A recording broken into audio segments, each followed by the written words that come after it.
So I can't sleep. But I was thinking about something I wanted to share with you guys. Half of you who are normally online with me are probably knocked the entire hell out.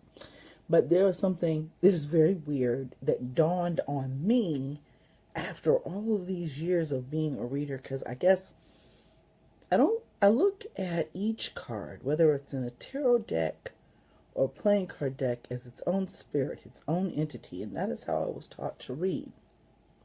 But it's really interesting because I'm one of those types of people. I don't know about y'all, but I will skip over an introduction to a book, especially one that's like giving instructions about cards, definitions, layouts. I kind of speed read it. And it dawned on me, and I'm like, okay, I cannot be this simple, but I really think I am. And this is something that, okay, maybe it's just me, because, every now and then I have those real special moments where it seems as if my mother might have dropped me on my head when I was born. I did almost smother to death at the foot of the bed, wrapped up in blankets. My mother was passed the entire fuck out. Family says she was drunk. I lived.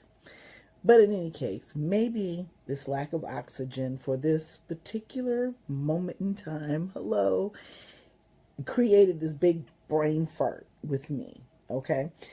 So when I teach playing card divination, I teach it according to suit. And I think I'm going to change the way I do this. The suits all mean something overall. Like, clubs are obstacles and work and those types of mundane things. And I know I should be in bed too. So anyways, mundane type of work, type of tasks. Hearts, of course, emotions, love. Diamonds, of course, money, prosperity, and spades. Fuck shit all day long. With correlations in the tarot, but we're not even going to talk about that. Some correlations, they do not directly match. In fact, I tell my students that you need to forget everything you thought about a tarot card when you want to do playing card divination. I like to look at them separately, but therein lies the problem. Now, I do explain how it lines up to the tarot, if it's, a really good exact match, or they mean the opposite, or they're completely unrelated. You have a little bit of everything when it comes to these two decks. So they're completely different, with playing cards outdating tarot probably by hundreds of years. And, somebody said tarot cards were only used like since the 1800s. And Lenormand, I don't even know when that was. But I think that this is going to change the way I teach this entire class. In fact, I might have to make it longer. And maybe make it for an hour. I don't know, because I think these are themes you can talk on. When you start with the number 2, it's always got to do with a couple, a relationship. I don't care what suit it's in. But what I love about playing card divination is that you see the theme of the number, you see the suit. You don't have to when you first start reading, you write on your cards. You don't have to do that anymore.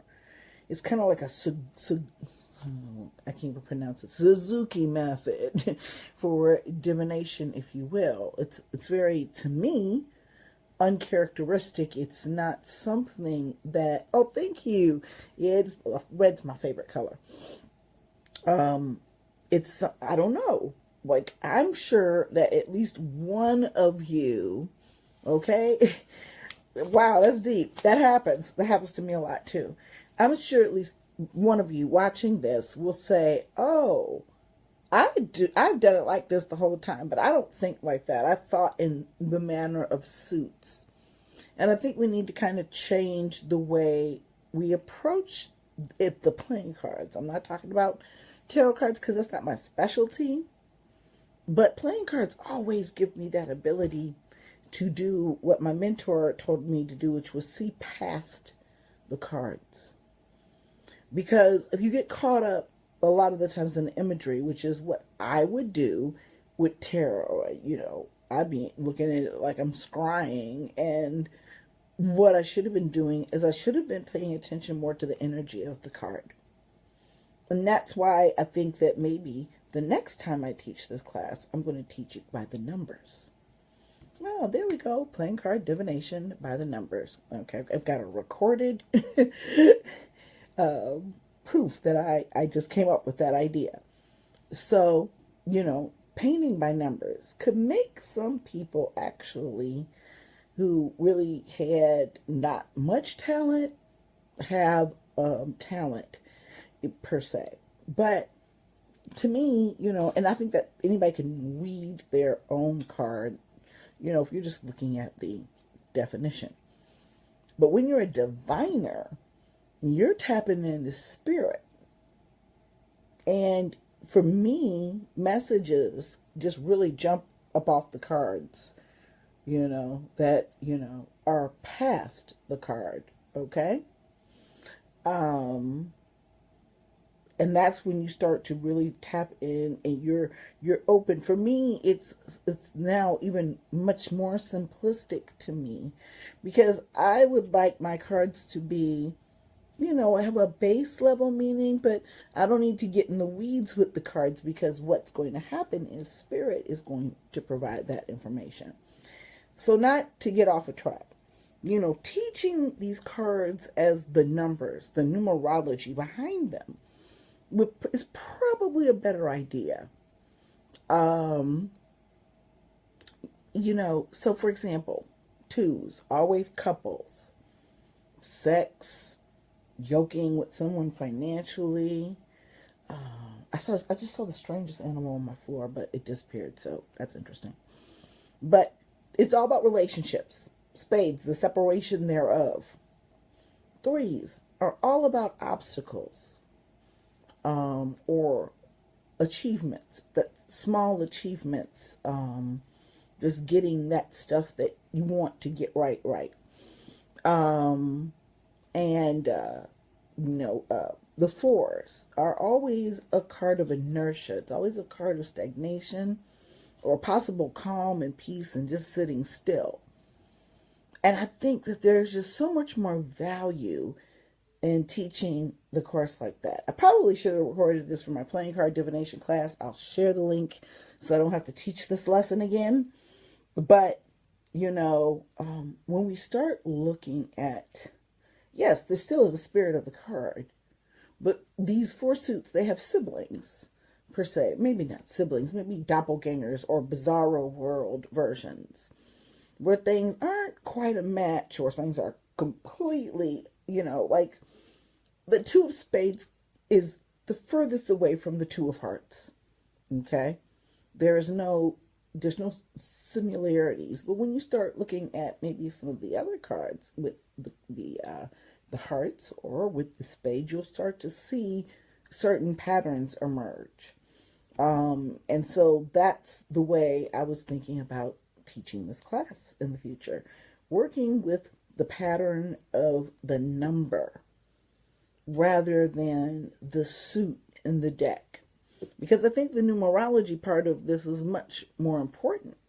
There is another book that's optional that I even finished yet, and it is a very complex playing card method, and it involves astrology. And every time I pick up that book, I just go, and I put it back down. Now, I've got 2 degrees in English, and I'm still like, let me put this down, because, But, I'm going to be going out of the country soon, so maybe that's something I can take a look at on the plane.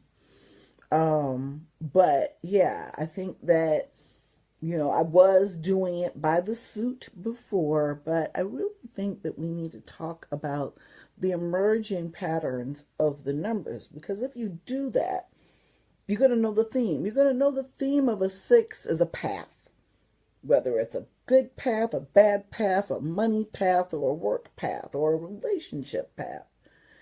Those are cards of paths. There are other things each one of these cards has as its definition. But the family of what it belongs to, which is the family of 6s, is about paths in somebody's life. 7s, fuck shit. Always. It's just bad. Okay. Um, the eights are about working in other relationships, sharing information, whether it's good information or not, if it's information sent in love and kindness or information sent in anger or hate. And nine is the building of a dream. You know, when you finally are like, bam, I built this. And the 10 being that happily ever after, you know? Yeah, I hate the sevens too, Paula. And I don't know what's going to be worse, okay? Because I think I can squeeze this into 6 weeks if I teach at least 2 number families a unit, okay? But this is going to take us somewhere else, somewhere outside of just, because I just did this last playing card divination, and it's great because a lot of people don't have the information. But I'm sitting up here and I'm just saying definitions, you know, because it was my thought pattern before that it was really important for you to know what the cards meant so you could open yourself to spirit. You know, you're not worried about the meaning. You know, you get the general, you can tap into the feels of the card. But I think that understanding that, you know, and then that helps because playing card divination layouts, and I have to get a couple more for class tomorrow night. Everybody's bringing spreads to class. It's everything's different, okay? Because depending on the spread, what the card means in the spread, what the querent's question is, and what other cards sit around it or in the same reading or furthest away from it, could have implications on your reading too. And that's the information that spirit often provides. Sometimes if there's a Jack of Hearts and 5 of Hearts, somebody's going to get pregnant. You know, those are some types of meanings that are really kind of, I don't know, cold reader-ish. People can always say somebody's going to get pregnant because guess what? Somebody's going to get pregnant. But it's different when you're finding out maybe information about said pregnancy or it's not always pregnancy. It's giving birth to something. So this could be somebody's work. This could be somebody's love life. There, you know, it's card of fertility. You know, it could be a card of issues with those places and things, you know. So you'd have to look at it. It sometimes, it's like puzzle pieces. It's like, here's some Harry Potter shit for you. The puzzle pieces start to form as you look at it. You start realizing, oh, that belongs with this card here, and this is the reason why. And don't ask me how that happens, because that's that psychic spirit type of thing, for me anyway. For other people, it might just be a matter of practicality that you look at how they're laid out, and of course that would be like that, but maybe you and I would not have the same divination. So, like, you know, for me, most of the time, unless spirit tells me otherwise, I see a 2 of spades, it's over, okay? You know, but then you asking me in a reading about your man in the first card or any card I deal in that reading that is a 2 of spades, unless, I don't know what kind of spread you'd have to invalidate the 2 of spades. And that's another thing, reversals. It is possible to have reversals in the deck. All you have to do is mark one side R if you have a hard time looking at it and seeing which is which, because sometimes diamonds are the same at the top as they are at the bottom, so you don't know if you've got a reversal or not.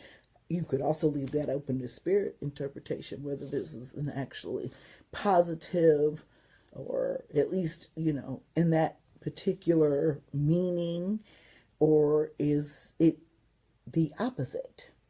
So I'd never read reversals until I started teaching the second session.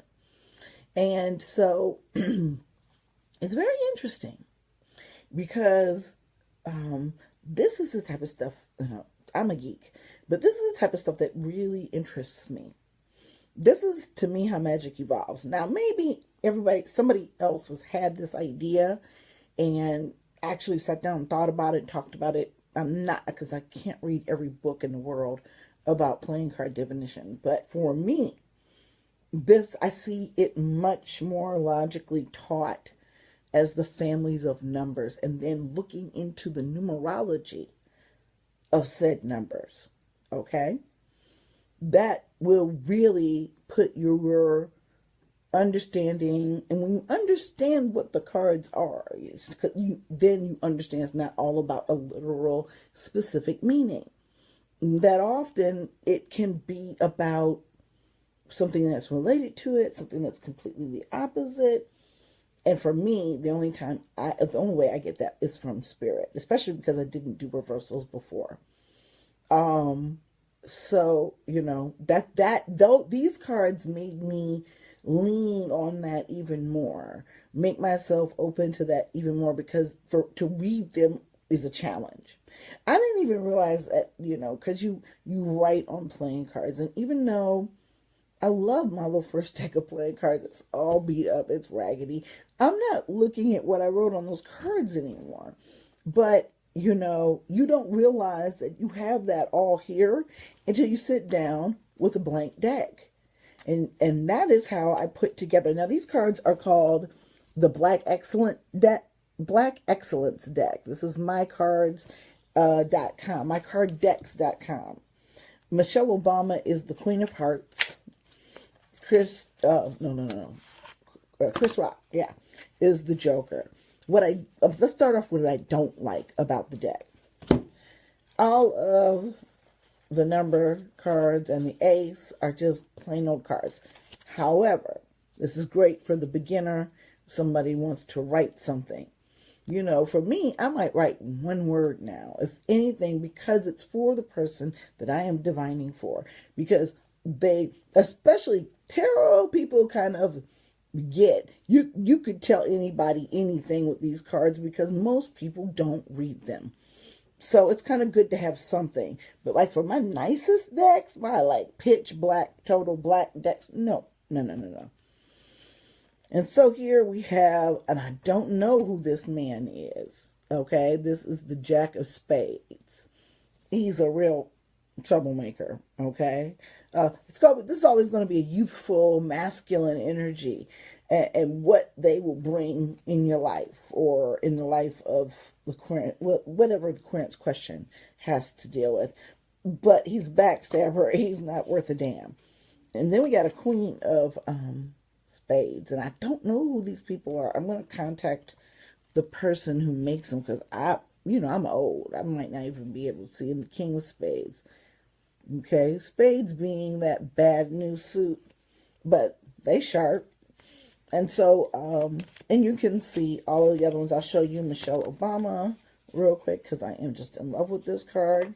And it was one of the few people I could tell who she was. So I like this.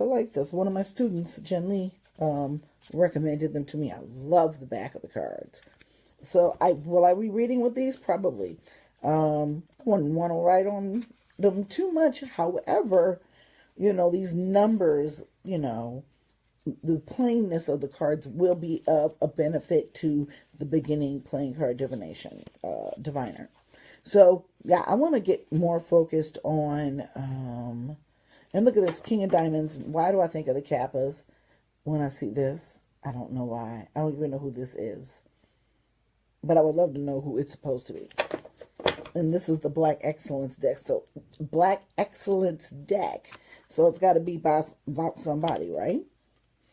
So, the thing I can tell people about divination is, the first thing is, yeah, you're going to need to learn the meanings. But you're also going to have to unlearn the meanings. And I know that sounds incredibly strange, but it's true. Because sometimes when a particular card is dealt, that's not what it means, not for that person. And sometimes when just like a root. You know, some roots are meant for certain things. You know, all roots, they all have a spirit, a purpose, medicinally, magically. But sometimes certain roots do things for an individual that they don't do for anyone else. It's happened. And it's going to be the same way with cards. You know, yeah. I'll probably be starting a new playing card. I'm in the middle of one right now. I'm starting, but I got to rewrite this course.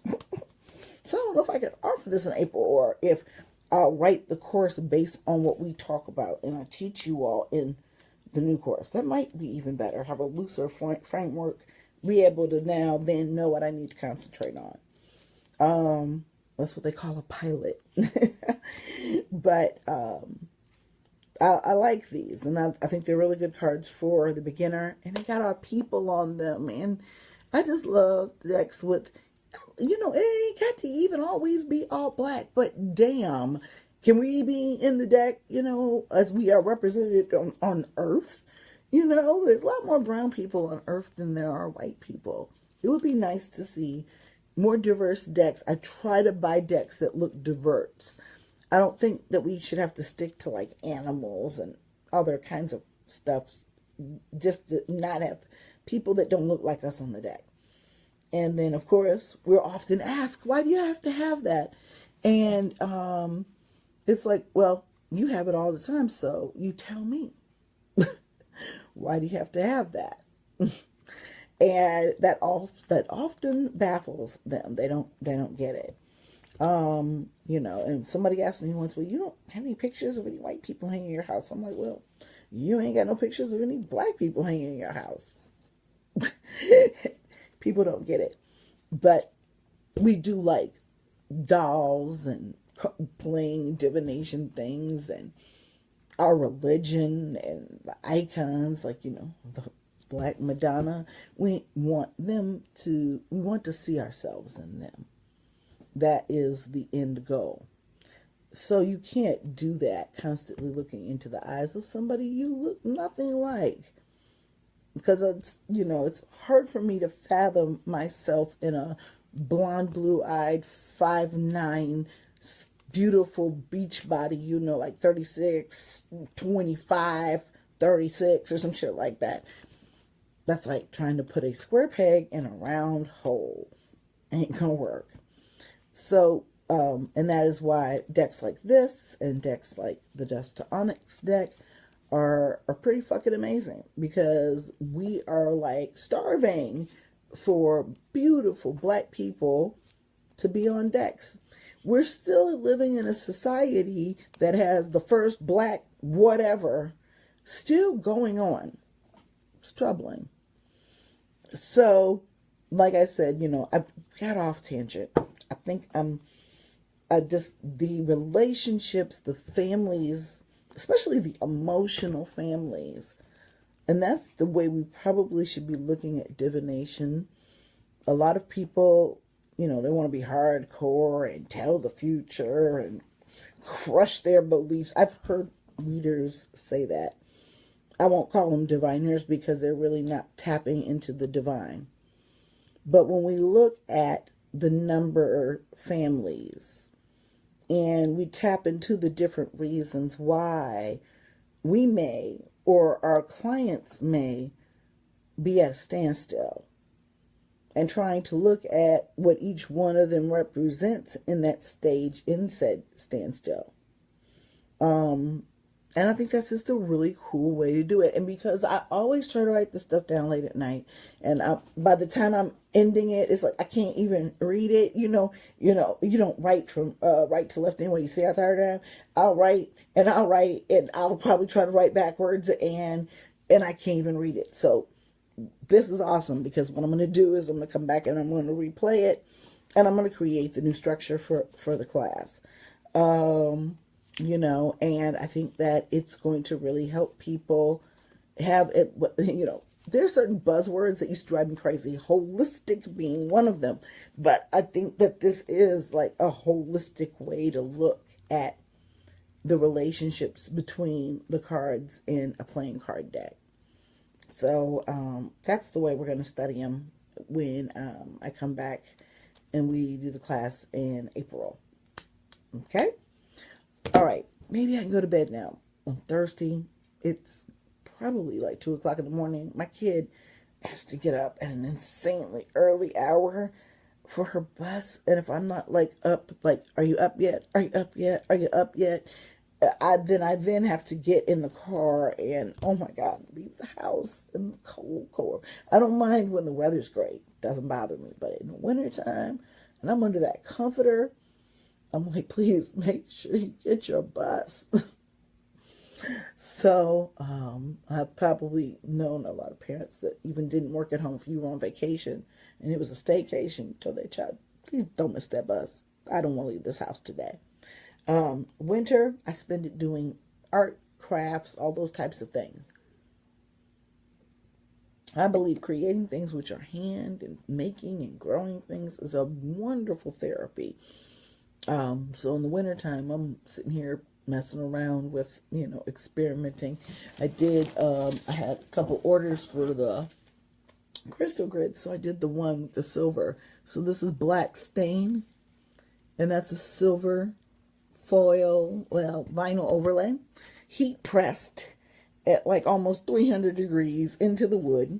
And on the back, there's chalkboard paint, so you can write your petitions. So these are $15.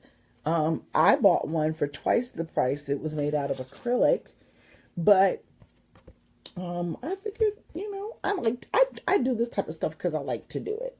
So understand that when I'm making things for clients, I'm making them with, number one, love and concern for your well-being, and at the same time, doing things that really, really make me happy. And there is nothing better, ladies and gentlemen, to do things that really make you happy, for people to like those things, and for people to buy those things, so that I can buy more things to make people happy. But one of the goals that I've had, and I've been following it pretty well over the last few years, after I had to reorganize in the late 2000s, whatever. I've learned how to, when I buy something, to make something, I always take like a week or two after I get it. I did that with my first DSLR, did that with the heat press, did it with the new photography box that I want to take products in. I'll just take a minute instead of jumping right into using it. However, when I do buy it, it has a specific purpose and a specific intent. And usually what I do is I can recoup what I spent and then make money for my time by making something. And so I like doing that. I think all different people, artists, they're kind of hard to define. Like, I've been looking at people's art and people's paintings a little bit differently as well. I'm very much a traditionalist. I do not like modern art. Like, please don't throw paint splatters on don't paint a box black and tell me, oh, that's fine art. You have to, I think art resonates with each person differently. And I was really to find sometimes surreal, like Salvador Dali type of stuff, but you could still kind of tell what stuff was. That's the type of art I've always leaned towards.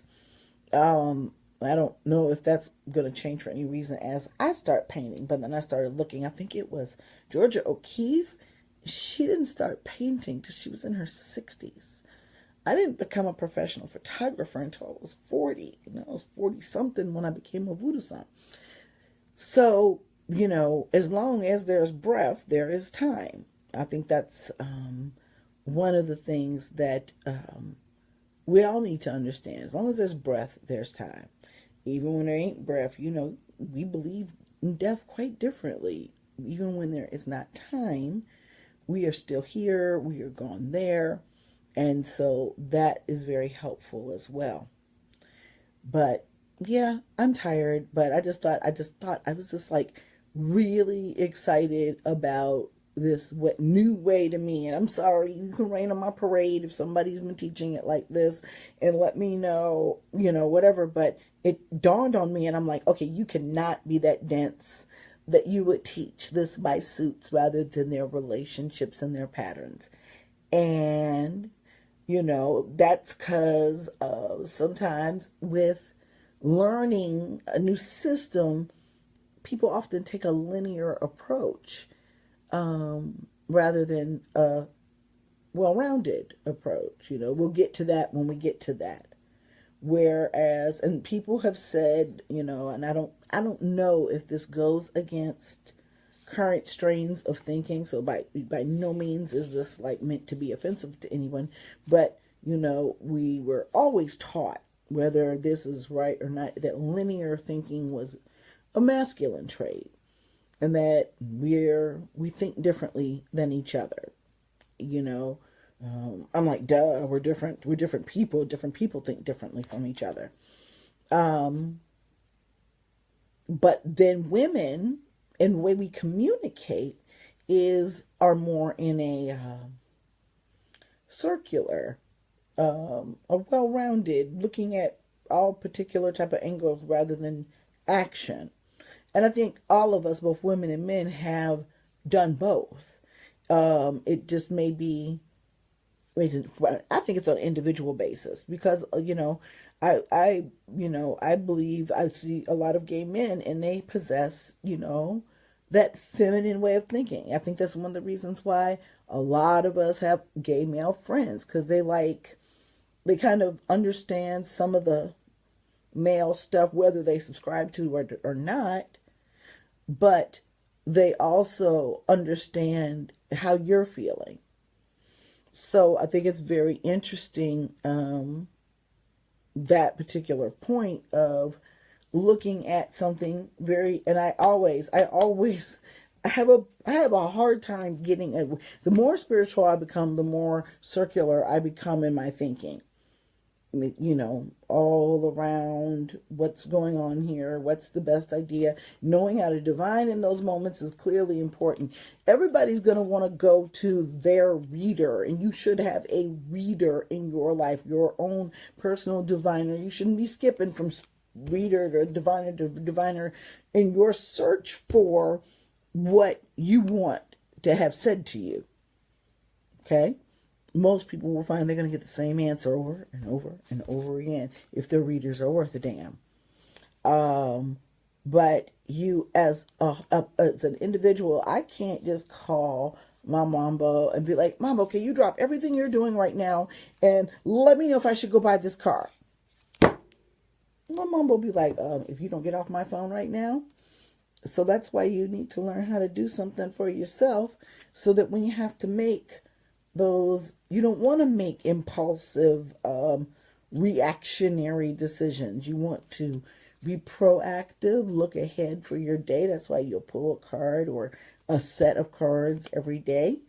That can be the difference between you keeping your job and getting fired because you lost your temper. Like, this is like you tell somebody, this is your fully snap outable day. And you go into the game knowing that you can avoid a lot of issues. So that I was reading, I'm never so dismayed when I read what Christian websites have to say about divination. And I have no idea why they're listed first, probably because they pay to be there. What they don't realize is that was their divinity being stolen from them, and by political forces. Putting whatever they wanted to in a book to get their way. Because when you steal somebody's divinity, you take somebody's power. Then it's much easier to oppress them. So it's kind of upsetting, because I was reading some of this early Gnostic work, and it's amazing. And I don't know if it's early Gnostic work. It's probably not. Nah. I don't know. I don't even know, where the scholarship dates to. I probably should check that out, the timeliness of the article. But it's amazing how it ties together what the crucifixion really is, and the energies of the cross, and all kinds of cool stuff. Because you have to understand that that cross is a modern Christian interpretation I've heard the comedic people talking about the breaking of the Ankh, and I think that was in Frances Welsing's one of her books, and I can kind of see that. However, if you look at the Gnostic writings, the belief system was that this crossroad was important, and it was very, very real, and it ran up the middle of you basically. So those were the earliest Christians, I do believe, or maybe I can't remember. I have to go find this out. The Gnostics broke off from the Catholic Church. I'll have to see where they fall in all of this. But I often find how they explain Jesus, especially in spiritual and scientific terms, much more acceptable than this crap that they're slinging around today. So it's just, and then they show you all of the different places where this also occurs in other religions, and they talk about it, and it's like, oh my God, we're all doing basically a lot of the same things, but it is guided by your ancestry, it's guided by your culture, and that's why we always feel really uncomfortable in spaces that we are not able to culturally adapt to. There are certain experiences that different races are going to have in this country that the other race is not going to have. Like, I'm never going to have someone come up to me and make fake, funny Chinese sounds thinking that they will, that it's something on me because I'm black. Just like, maybe if someone walked up on an Asian woman and called her the N-word, doesn't have the same impact. It's just different. And that's what I think people don't understand about ancestral worship either. Some people are of the school of thought that all the gods and spirits are different. Some people are of the school of thought that they're all one, just done differently in different places. And the more and more and more and more and more that I read, I do believe that it is more guided by culture than anything. But, that is, and I would say a little premature, because I really think that I need to look at this a lot more. But I'm really, every time I sit down and I'm reading something, I'm seeing the comparisons of all of our religions sitting next to each other. And it's like, wow, that's deep. Because that's actually how they spread hoodoo in the United States, by breaking up people that spoke the same language and did the same thing. So instead of getting rid of voodoo and hoodoo, it grew. And hoodoo is this new thing where, it's not a religion anymore. It's a magical practice. But in the very beginning, what we now have seen evolve into hoodoo is actually, a lot of really African practices that were never forgotten. We are, the ATRs have a uniqueness in the fact that our religions have never died. The church has never been able to wipe us out, even here in this country. They had witch burnings over there in Salem, but they couldn't come and get us all. And so I think that's something very important for you to know. Happy Black History Month. As a person, as a child of the Almighty Creator. And that people, when people are evil and racist and bigots, they're lesser to me. I put them at a different level. I don't think that they're on the level of the people who are good. And despite whatever your preferences are, sexually or culturally or otherwise, religion-wise, learn how to even share ideas so that we can understand each other better. And the people that are down here are, the racists, the bigots, the homophobes, the transphobes, because when they speak from stupidity and hatred. And it's like, a complete, sometimes overload to come onto Facebook because all of us are talking about it. I want to make a National Happiness Day because I really want to have a day without the orange one. I really would. Oh man, I just think back to the good old days. But I digress, because all of these politicians, all of this stuff is some old bullshit. It's just that some shit stinks worse than others. And his is probably the foulest I've ever smelled in my life. And my friends keep messaging me, asking me, have you cursed him yet? The witches are cursing him. I was just sitting here watching for the most part, because guess what? I'm watching this man.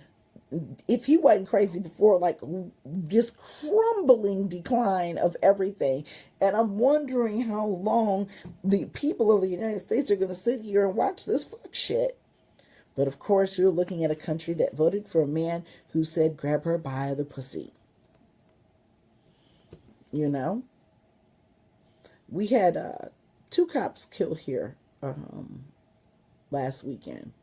They were 2 white cops attempting to save a black woman's life, made known of some problems at the house, and that they had been called there before. And she had 2 hang-up calls on 911, and for whatever reason, they traced it, and they were like, they knew that this woman was in trouble, and they went to the house, and as soon as he walked in, he ambushed them. He killed them both.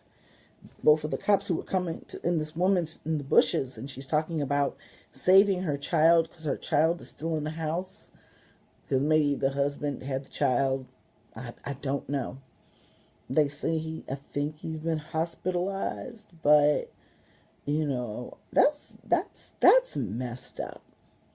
And you can't even, you know, we have gotten to a place as a people where you can't even say, man, I really feel bad for some cops, because it's like you compartmentalize things. Those cops. And it's really sad what happened to them, because they were trying to help save a sister's life, and they knew her, and they'd been there before, and for whatever reason, justice failed everybody. You know, as far as in the law, it failed everybody, because there probably shouldn't have been any way he was walking the streets with the way he was treating this woman. So I don't understand why this man was still on the streets, because these cops knew her. And Westerville is the type of place where everybody knows everybody too. So I'm just like, nobody told him that this dude was armed, you know. And I'm just mind blown about it. It's not something that I am happy about in the least bit. But what I've found now is when certain things other than that, like when people who voted for Trump get deported, it's like, you know, we are laughing at the stupidity of others, but sometimes this stuff gets deep, because you know, when you look at a situation like that, you're like, when did sister get a clue that brother was out of his mind? Did he hide it really well till he got her pregnant? Did he act this way from the very beginning? But that's one thing I'd like to, and I'm going to leave you guys with this, because I'm really going to take my behind to bed. I put up a post about, because most of my readings are about matters of the heart. And I said, you know, if your man is punching walls when he gets angry, leave him. And so I'm wondering, at what point did he punch a hole in the wall, or did he do anything that would make her fear her life without him laying a hand on her? You know, I don't know. I don't know if everybody gets that type of leeway. Sometimes they just wake up and they're crazy. But it's just, you can't say anything about it. It's just like, Jesus, that's all you can pretty much say about something like that. It's just bad for everybody. For everybody. So, you know, that's one of the things that we should work as people, magical practitioners, to make a better world for everybody. You know, a place, my daughter says, it's time for some socialism. All I know is this. It's time for sick people to be treated, for veterans to get the help that they need, for our schools to all have the same things. Come on, now, it's the same country. And some schools don't even have toilet paper, or they're teaching in coat closets, or they're closing down schools because everybody keeps taking their kids out of the school system. And in Chicago, they got a bunch of empty schools. You know, instead of making things better, they're closing schools. So, and all of that could have been avoided. You know, it has nothing to do with how much somebody makes or where they come from. Most of us want our children to get an education. Don't believe the myth that there are people who don't. They are in short numbers, and they've been redlined to hell and back and shut off every piece of opportunity one could ever get. That's when you find those pockets. But, you know, we have to leave those pockets, because we don't deserve to be underserved. We have to work very hard to leave those pockets. So, but I want us to all keep doing it. I want everybody in the world. I mean, I'm just looking at these other governments, and they just really get it right, you know, about certain things. And no country's going to be perfect, but, you know, it's like their health care. I understand it takes a long time to see a specialist and other things like that. But it's taking a long time to see a specialist with insurance. And what we're paying as our portion of insurance is insane.